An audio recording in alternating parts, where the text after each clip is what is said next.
Звук koyuyor musun? Без звука лево? Без музыки лево?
Biraz артқа сылдырып қойғанмын. Башталып кетті. Мен таппай қойайын міне. Бірақ нормально желі бар азыр. Мына урматтуу телекөрүүчүлөр, экинчи бөлүк. Азыр Акылбек Талантбеков активдүүлүгүн улантууда.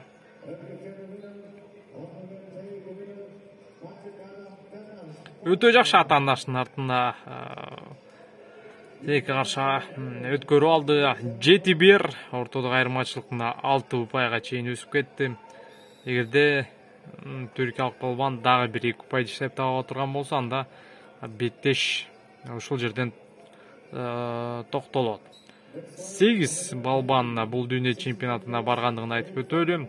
Бүгүн 1 ноябрь күнү Крем үстүнө Акыйкат Гүлжигит уулу жана ошондой эле Азат Сайдинов чыгат. 55 кг салмак чейин бирдикте күрөш жүргүзөт Акыйкат. Ал эми Азат Сайдинов 87 кг салмак чейин бирдикте ат салышат.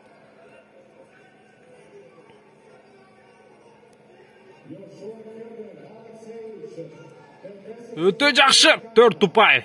4 упай бул жерде бериши керек. Жок, 2 гана упай аягында. Жок, 4 упай.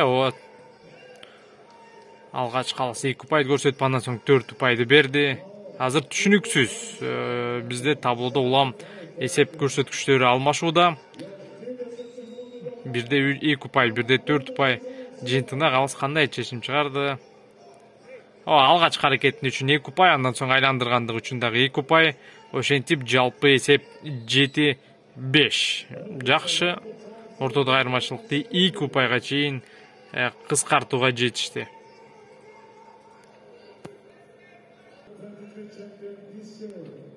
12 секунд калды. Беттиштеш керек.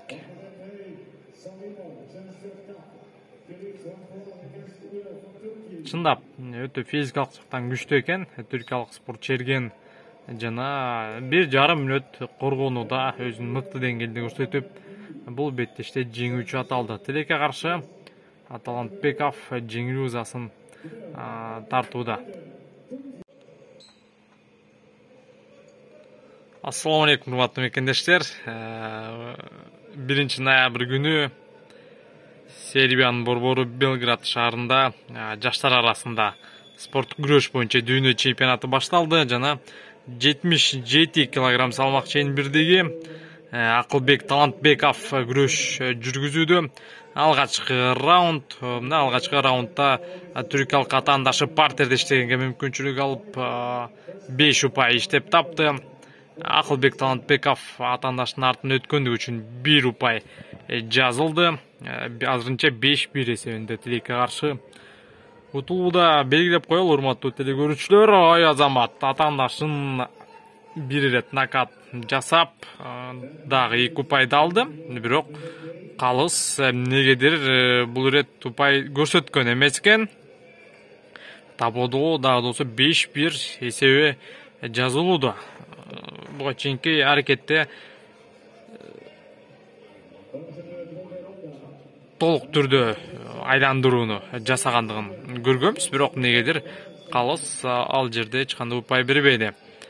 Акжол Махмудов албетте жаштар арасында дүйнө чемпионатына катышат деген ойлор, сөздөр чыккан, бирок кандайдыр бир себептерден улам так маалымат берилген жок. Мүмкүн ошол Олимпиададан кийин өзүнүн 100% формасына келбей калган чыгар. Андыктан Акылбек Талантбековго мүмкүнчүлүк, бул жаш спортчу өз учурунда жаштар арасында, кадеттер арасында Азия биринчилигинде жакшы бир ийгилик жаратып келген. Андыктан өзүн көрсөтүүгө жакшы бир мүмкүнчүлүк жаралууда. Негизинен эми өзүнүн мүмкүнчүлүгүн колдонушу керек. Биринчи 3 мүнөттүк артта калды. Тилекке каршы 5-1 эсебинде азырынча